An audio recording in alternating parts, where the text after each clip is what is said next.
अहमदनगर येथे खासदार निलेश लक्के यांच्या नेतृत्वाखाली तसेच महाविकास आघाडीच्या मार्गदर्शनाखाली पुकारलेल्या शेतकरी आंदोलनास मोठा प्रतिसाद मिळत आहे.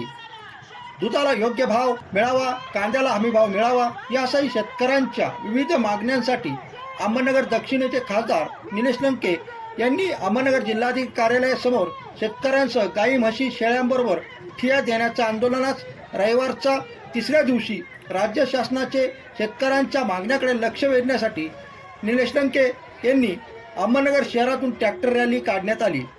ट्रॅक्टर रॅली जिल्हाधिकारी कार्यालय, सुबी hospital, DSP office, state bank chowk, Chandni chowk, Babasaheb Ambedkar पुतळा, छत्रपती शिवाजी महाराज पुतळा या दोन्ही ठिकाणी पुष्पहार घालून tractor rally Tilak road, Nepti नाका, दिल्ली गेट, अप्पाहत्ती चौक, लाल टाकी मार्गे रॅलीचा समारोप झाला.